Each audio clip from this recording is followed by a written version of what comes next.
आज हम diabetes mellitus का सेकंड पार्ट लेके आए हैं। हमने previous type first diabetes mellitus के अंदर टाइप फर्स्ट और टाइप सेकंड के बारे में बात की थी और हमने बहुत इजी तरीके से आपको एक्सप्लेन किया था। आज हम बात करने वाले हैं टाइप थर्ड की, डायबिटीज मेलाइटिस के टाइप थर्ड की। और डायबिटीज मेलाइटिस का जो टाइप थर्ड है ये मोस्ट कॉमन देखने को मिलेगा आपको प्रेगनेंसी के अंदर तभी इसका नाम भी क्या है, gestational diabetes mellitus. Gestational diabetes mellitus यानी प्रेगनेंसी के अंदर डायबिटीज होती है। ठीक है, तो diabetes mellitus is the most या commonest endocrine disorder during pregnancy. Pregnancy के दौरान होने वाली डायबिटीज को गेस्टेशनल डायबिटीज मेलाइटिस बोला जाता है। तो most common endocrine condition in pregnancy diabetes mellitus. ये डायबिटीज मेलाइटिस प्रेगनेंसी के दौरान लेट सेकंड और थर्ड ट्राइमेस्टर में होती है। सेकंड और थर्ड ट्राइमेस्टर में कौन सी कंडीशन होती है, डायबिटीज मेलाइटिस की कंडीशन होती है स्टूडेंट। और जो टाइप फर्स्ट और जो लेट ट्राइमेस्टर सेकंड और थर्ड है उसमें देखने को मिलेगी आपको ज़्यादा।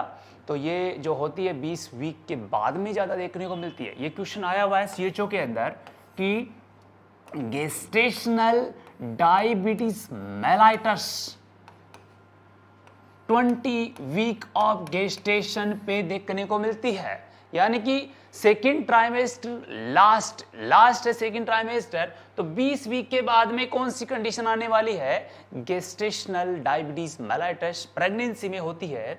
ओके, प्रेगनेंसी वाली कंडीशन में होती है तो जो रीजन है वो क्या है, ह्यूमन प्लेसेंटल लैक्टोजन। यहाँ पे क्या है कि इंसुलिन का एक्शन कम हो जाता है, एक्शन खत्म हो जाता है। तो जो प्लेसेंटा है, ह्यूमन का प्लेसेंटा है, उसका जो लैक्टोजन है, ये लैक्टोजन है। पहले तो देखो ये लैक्टोजन, ये जो ह्यूमन प्लेसेंटल लैक्टोजन जिसको शॉर्ट में बोलते हैं HPL।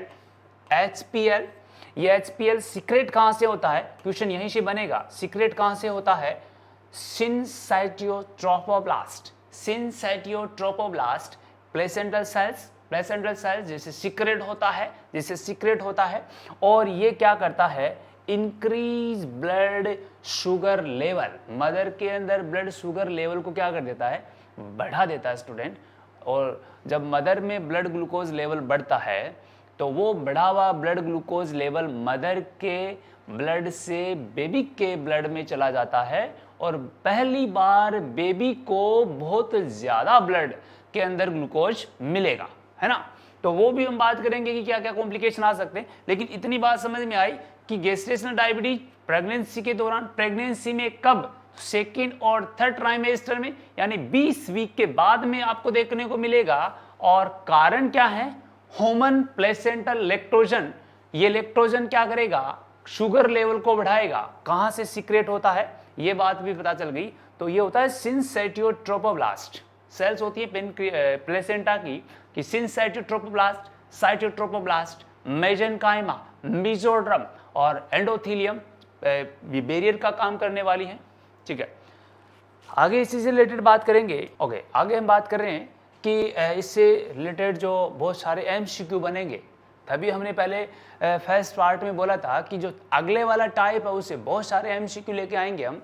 देखो क्या है कि first day hypoglycaemia is the most common manifestation. इसकी कहाँ की बात हो रही है कि जैसे ही डिलीवरी होगी और बेबी के अंदर पहला मैनिफेस्टेशन क्या देखने को मिलेगा, हाइपोग्लाइसीमिया। मदर की बात नहीं हो रही है बच्चों, मदर की बात नहीं हो रही है, अभी बेबी की बात हो रही है कि इतने टाइम तक मदर के ब्लड में क्या था, बहुत ज्यादा ग्लूकोज था।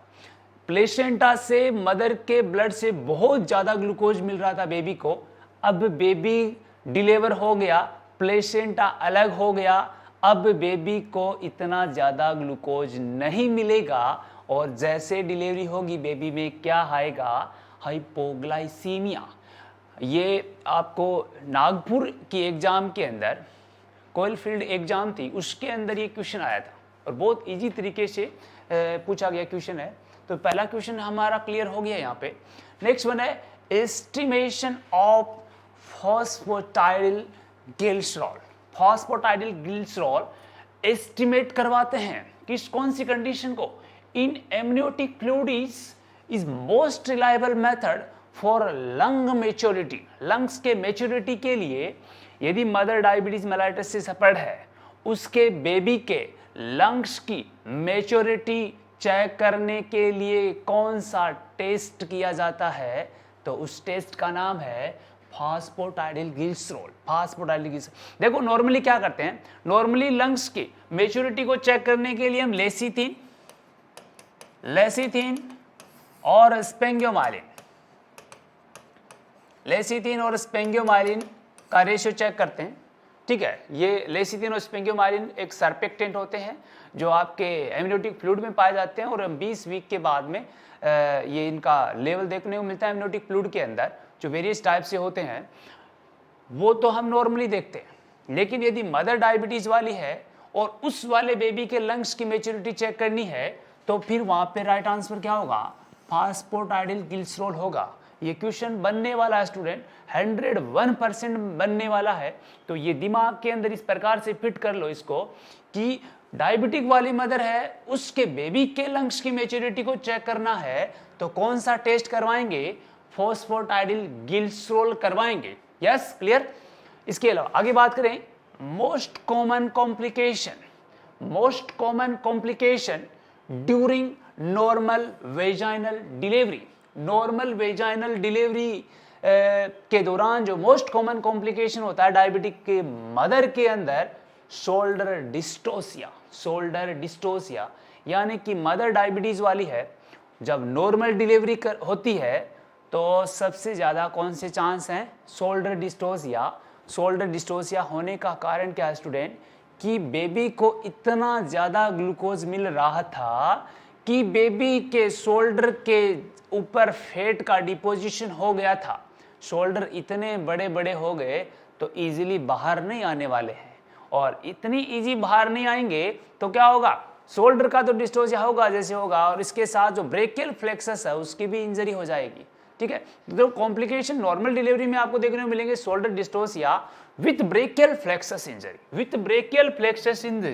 ये साथ में देखने को मिलता है आपको विथ ब्रेकियल फ्लेक्सस इंजरी, ये आपको देखने को मिलेगा जब पर्सन्स के नॉर्मल डिलीवरी होगी डायबिटीज वाली मदर की। ठीक है, क्लियर है बात। आगे देखो, मोस्ट कॉमन साइनोटिक CHD, दो टाइप की पीडिया के अंदर CHD पढ़ते, एक एसाइनोटिक होती है, एक साइनोटिक होती है। साइनोटिक का मतलब जिसमें साइनोसिस होता है, एसाइनोटिक का मतलब जिसमें साइनोसिस नहीं होता है। तो साइनोसिस वाली CHD मोस्ट कॉमन होती है किसमें, डायबिटिक मदर विथ बेबी में। Infant of the diabetic mother कौन सी होती है student, TGA, transposition of great arteries, transposition of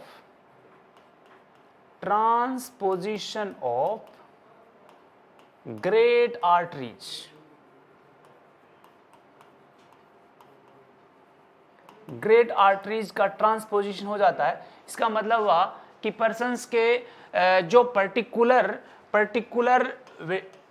part से जो अटैचमेंट था, जैसे वेंट्रिकल से, लेफ्ट वेंट्रिकल से एओर्टा राइज हो रही थी और राइट साइड से क्या राइज हो रही थी, पर्सन्स के पल्मोनरी आर्टरी। तो इसमें हुआ क्या कि पल्मोनरी है वो एओर्टा की जगह चली गई और एओर्टा पल्मोनरी की जगह चला गया। तो इस प्रकार से पोजीशन चेंज कर ली, तो ग्रेट आर्टरीज की पोजीशन चेंज हो गई, तो कंडीशन आ गई TGA, transposition of great arteries. ये जो कंडीशन होती है इसमें जो डेथ होने के चांस है वो सबसे ज़्यादा इन्फेंट में होते हैं। सबसे ज़्यादा किस में देखने मिलते हैं, इन्फेंट के अंदर मोस्ट कॉमन कंडीशन है डेथ होने का। तो आपने यहाँ पे देखा कि most common cyanotic condition TGA। Next आ जाओ, कैरेक्टरिस्टिक्स कंजेनाइटल अनोमलीज, मतलब कंजेनाइटल अनोमलीज है, जन्मजात की प्रॉब्लम्स है, अनोमलीज है, लेकिन कौन सी कंडीशन है, कैरेक्टरिस्टिक्स। देखो यहाँ से क्वेश्चन पकड़ना है कि एक तो होता है कि मोस्ट कॉमन साइनोटिक, तो फिर हम अलग यहाँ पे अलग क्वेश्चन बनेगा, और नेक्स्ट क्वेश्चन बनेगा कि कैरेक्टरिस्टिक अनोमलीज का तो कैरेक्टरिस्टिक एनोमलीज होगी ये और मोस्ट कॉमन होगी वो होगी सेक्रल एजिनेसिस। सेक्रल एजिनेसिस का मतलब यहाँ पे सेक्रल नर्व का फॉर्मेशन नहीं होता है, और सेक्रल नर्व जब नहीं बनेगी तो यहाँ पे कुछ अबनॉर्मलिटीज आने वाली है स्टूडेंट, क्योंकि आपको पता है कि सेक्रल नर्व क्या करती है, आपके ब्लैडर को कंट्रोल करती है, आपके बॉवल के फंक्शन को कंट्रोल करती है, और आपके जो सेक्स फंक्शंस होते हैं उनको रेगुलेट करने का काम करती है। जब पहली बार बेबी के अंदर सेक्रल नर्व नहीं बनेगी तो न तो ब्लैडर कंट्रोल होगा, न बाउल कंट्रोल होगा, न सेक्सुअल फंक्शन यहाँ पे प्रॉपर रूप से कंट्रोल होंगे।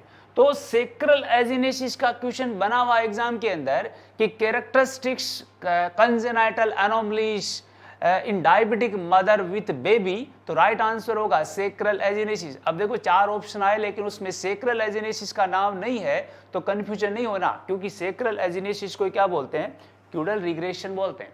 सेक्रल एजिनेसिस को क्या बोलते हैं, क्यूडल रिग्रेशन। क्यूडल का मतलब होता है कि लोअर पार्ट, है ना, क्यूडल का मतलब होता है लोअर पार्ट, और लोअर पार्ट में सेक्रल होता है, तो सेक्रम वाले एरिया की जो नर्व होती है उसका डेवलपमेंट नहीं होता, तो कंडीशन कौन सी, क्यूडल रिग्रेशन। तो बहुत से यहाँ पे न्यूमेरिकल्स बनने वाले हैं, और वो जो एमसीक्यू हैं जो बहुत सिंपल हैं, बट कई बार क्या होते हैं बच्चों का जो कॉन्सेप्ट क्लियर नहीं होता है, तो वो फिर क्या करते हैं, तुक्के लगाते हैं, और तुक्के लगाने से कभी सिलेक्शन नहीं होने वाला है स्टूडेंट। तो यदि आपको जल्दी सिलेक्शन लेना है और जल्दी से अपने जेब भरना है पैसों की, तो यहाँ से आपके कॉन्सेप्ट क्लियर करते हुए जाना है, ठीक है। आगे इससे रिलेटेड हम बात करें, देखो कॉम्प्लिकेशन हो रहे हैं, यानी कि डायबिटिक मदर है, उसके बेबी के कॉम्प्लिकेशन है, मदर के नहीं है। देखना, ध्यान रखना कि कॉम्प्लिकेशन हो रहे हैं लेकिन वो न्यूबॉर्न में हो रहे हैं। डायबिटिक मदर के जो बच्चा है उस बच्चे में कॉम्प्लिकेशन क्या क्या हो सकते हैं। पहला है, ये मोस्ट कॉमन है, हाइपोग्लाइसीमिया। देखो बहुत इजी तरीके से इसको समझना है, ये एक मदर है, ठीक है, इस मदर का ये प्लेसेंटा किससे जुड़ा हुआ है, बेबी से जुड़ा हुआ। मदर के अंदर डायबिटीज है, इसका मतलब मदर में ग्लूकोज का लेवल क्या है, ज्यादा है। ज्यादा ग्लूकोज का लेवल है तो मदर का ब्लड किस में जाता है, अभी बेबी में जाता है। यस, अब बेबी के अंदर ब्लड जाएगा तो ब्लड के साथ क्या जाएगा, ग्लूकोज भी जाएगा। बेबी को जब तक प्लेसेंटा जुड़ा हुआ है तब तक बहुत ज़्यादा ग्लूकोज मिलता जाएगा, लेकिन जब डिलीवरी होने का टाइम आएगा तो प्लेसेंटा को कट कर दिया, प्लेसेंटा अलग हो जाएगा। प्लेसेंटा अलग हो गया, ग्लूकोज मिलना बंद हो गया, और सडन ग्लूकोज मिलना बंद हो गया तो कंडीशन कौन सी आ जाएगी, हाइपोग्लाइसीमिया की कंडीशन आ जाएगी। क्लियर है बात, ठीक है। अब देखो नेक्स्ट सेकंड कंडीशन आ रही है पर्सन्स के अंदर, हाइपर बिलिरुबिनीमिया। हाइपर बिलिरुबिनीमिया का मतलब है कि शरीर में बिलिरुबिन का लेवल बढ़ेगा। शरीर में बिलिरुबिन का लेवल क्यों बढ़ेगा, देखो पर्सन्स के अंदर, एक पर्सन है जिसके अंदर डायबिटीज की कंडीशन है, तो डायबिटीज वाली कंडीशंस में क्या होगा कि पर्सन्स के जो लीवर हैं या अदर ऑर्गन है वो डेवलप नहीं होने वाले प्रॉपर रूप से। पर्सन्स के अंदर स्टार्टिंग के अंदर बात करें कि पर्सन्स में एक आरडीएस होने की चांस है, ठीक है, ये आरडीएस से रिलेटेड कंडीशन है, इसीलिए पहले आरडीएस को ले रहे हैं कि आरडीएस में हो क्या रहा है, रेस्पिरेटरी डिस्ट्रेस सिंड्रोम। क्यों हो रहा है, क्योंकि मदर डायबिटिक है, उसके बेबी के लंग्स मैच्योर होने के चांस बहुत ही कम हैं।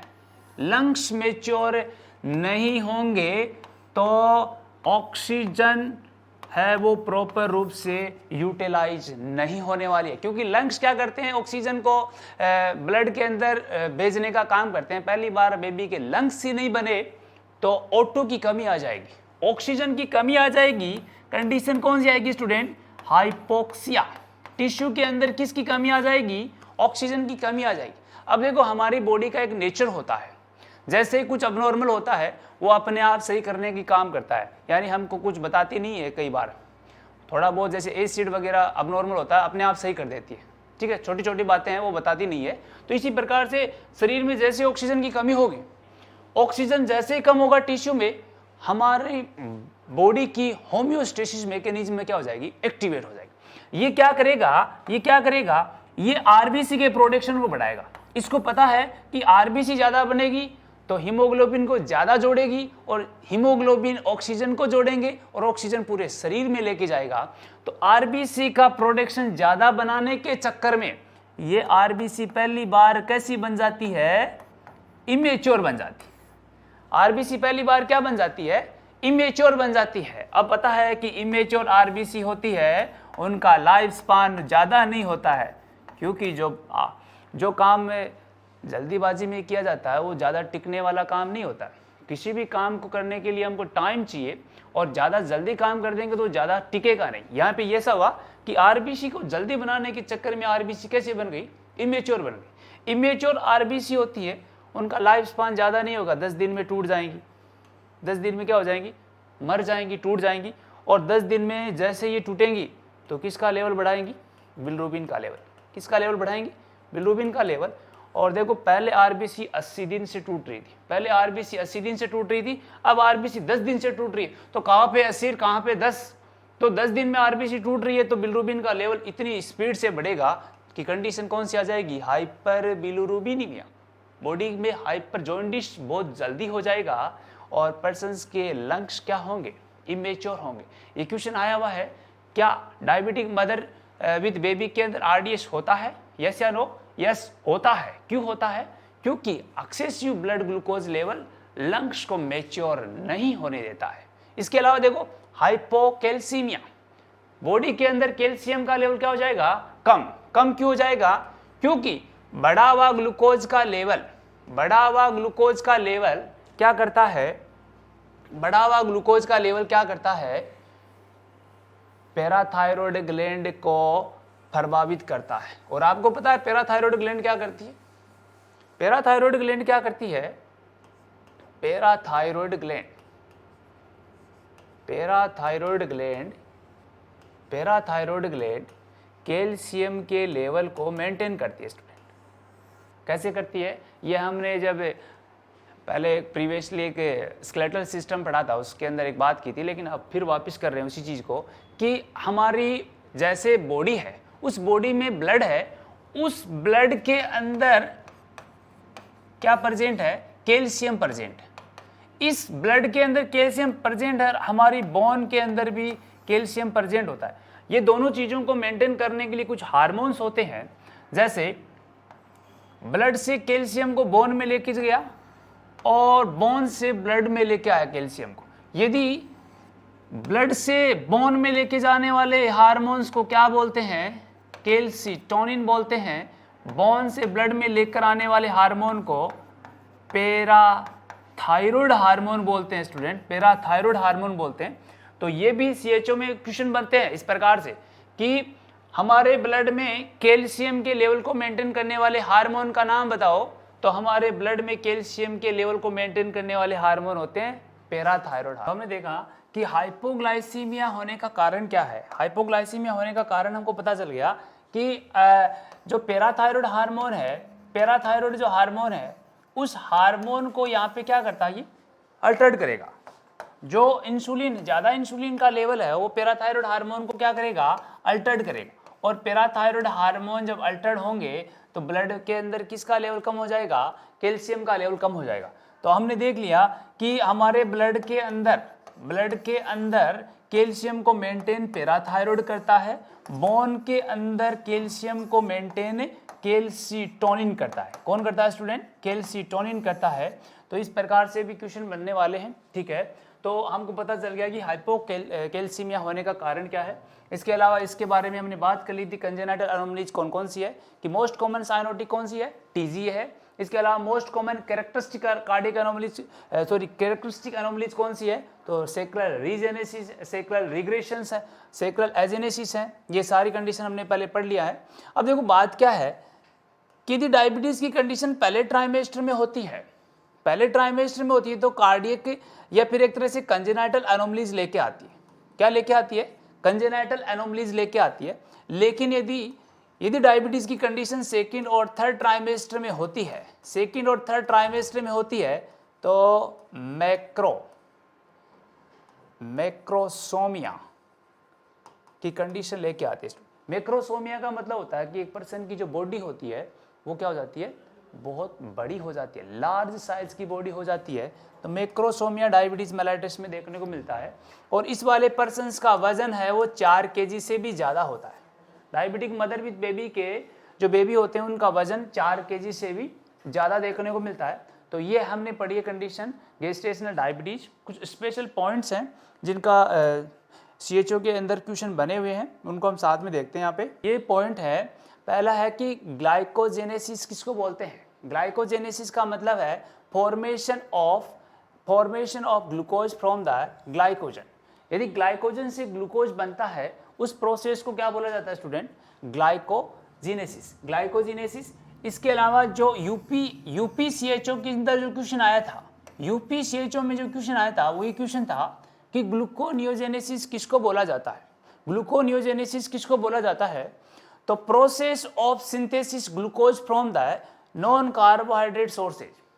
नॉन कार्बोहाइड्रेट सोर्सेज से जो ग्लूकोज बनता है उसको क्या बोलते हैं, gluconeogenesis. Gluconeogenesis non carbohydrate substance आते हैं जैसे फैट है, प्रोटीन है, ये सारे क्या हैं, नॉन कार्बोहाइड्रेट सब्सटेंस हैं जिससे ग्लूकोज का फॉर्मेशन होता है। तो बहुत सा सिंपल सा है। इसके अलावा CHO में क्वेश्चन बन सकता है कि वर्ल्ड डायबिटीज मेलाइटस का डे कब बनाया जाता है। वर्ल्ड डायबिटीज मेलाइटस डे कब बनाया जाता है, तो ये 14 नवंबर को बनाया जाता है। हर साल 14 नवंबर को डायबिटीज मेलाइटस का डे बनाते हैं। इसके अलावा 14 नवंबर को हम चिल्ड्रंस डे भी बनाते हैं। तो 2 चीज़ें याद रखना यहाँ पे, चिल्ड्रंस डे भी हम 14 नवंबर को ही बनाएंगे और डायबिटीज मेलाइटस डे भी कब बनाते हैं, 14 नवंबर को बनाया जाता है। ठीक है। इसके अलावा एक थीम थी, यानी कि जो 14 नवंबर को डायबिटीज मेलाइटस बनाते हैं उसके ऊपर एक थीम दी जाती है। उस थीम के बारे में भी क्वेश्चन बनता है कि the theme of the diabetes day in 2018-19। 2018 और 19 के अंदर जो डायबिटीज की थीम थी वो थीम क्या थी, द फैमिली एंड डायबिटीज। ये एक थीम है जो 2018 में भी वही थी और 2019 में भी वही है। और अभी जो 2020 के नवंबर में आएगी तब पता चलेगा कि कौन सी थीम आने वाली है। अभी कोई वो सेम थीम चल रही है और वो है द फैमिली एंड डायबिटीज वाली। ठीक है। इसके अलावा एक चीज और है, 2017 वाली थीम भी देख लेते हैं कि our right to healthy future diabetes day. यानी कि 2017 की जो डायबिटीज की थीम थी वो ये थी कि our right to healthy future, यानी हमारा अधिकार है कि हमारा जो फ्यूचर है वो हेल्दी होना चाहिए, यानी कि डायबिटीज से फ्री होना चाहिए, डायबिटीज कंडीशन से फ्री होना चाहिए। ये 2017 की थीम है। और 2018 और 19 की थीम क्या है, the family and diabetes, the family and diabetes. तो ये कुछ बेसिक क्वेश्चन है जो बनने वाले हैं। इसके अलावा ये एक क्वेश्चन और है, वो इंपॉर्टेंट है कि ग्लाइकोस urea in diabetes mellitus. ग्लाइकोस urea का मतलब अब की बार यूरिन के अंदर ग्लूकोज है वो देखने को मिल रहा है आपको, ग्लूकोज है वो यहाँ से वेस्ट हो रहा है, तो ग्लाइकोस यूरिया इन डायबिटीज मेलाइटस। तो फिर वहां पे blood glucose level in arteries, यानी कि यूरिया में या यूरिन के अंदर ग्लूकोज है देखने को प्रेजेंस, क्योंकि नॉर्मली क्या होता है कि ग्लूकोज होता नहीं है, यूरिन में ग्लूकोज नहीं होता है, क्योंकि हमारी जो PCT होती है, जो हमने पहले प्रीवियस बात की थी कि जो प्रॉक्सिमल कॉन्वोलेंट ट्यूब्यूल्स होती है वो 100% ग्लूकोज का क्या कर लेती है स्टूडेंट, रीअब्जॉर्ब कर लेती है, 100% ग्लूकोज का रीअब्जॉर्ब कर लेती है। लेकिन पहली बार हमारे यूरिन के अंदर ग्लूकोज है वो वेस्ट हो रहा है। तो यहाँ पे क्वेश्चन पूछा है कि ग्लाइकोस यूरिया इन डायबिटीज मेलाइटस, यदि डायबिटीज वाले पर्सन्स में यूरिन में ग्लूकोज है तो वहां के पर्सन्स के बॉडी के जो आर्टरीज हैं उसमें ब्लड ग्लूकोज लेवल कितना होगा, तो आर्टरीज में ब्लड ग्लूकोज लेवल 180 mg पर डेसीलीटर होगा, 180 mg पर डेसीलीटर होगा। और इससे ज्यादा जो ब्लड ग्लूकोज है वो क्या हो जाएगा, बॉडी से एक्सक्रीट हो जाएगा, क्योंकि इसमें बॉडी की जो नीड है उसके लेवल तक ये क्या कर लेता है। तो यदि आपको पता है कि आर्टरी के अंदर इतना होता है तो वेन में कितना होगा, 170 mg पर डेसीलीटर, 170 mg पर डेसीलीटर वेन में होगा और आर्टरी में 180 mg जब ग्लाइकोस यूरिया होगी, ठीक है। तो इस प्रकार से बेसिकली जो भी क्वेश्चन बनेंगे वो हम यहाँ पे एक्सप्लेन किया है और इजीली आपको यहाँ पे इनका आंसर है वो मिल जाएगा, ठीक है। और यदि क्वेश्चन में एग्जाम में इस प्रकार के क्वेश्चन बनेंगे तो ये क्वेश्चन आपके गलत नहीं होने चाहिए, क्योंकि ये हमने यहाँ पे बहुत इजी तरीके से एक्सप्लेन किया है स्टूडेंट। और डायबिटीज मेलाइटिस का हम जो थर्ड पार्ट है वो हम आपके सामने जल्दी लेकर आने वाले हैं। तो आज के लिए बहुत बहुत धन्यवाद।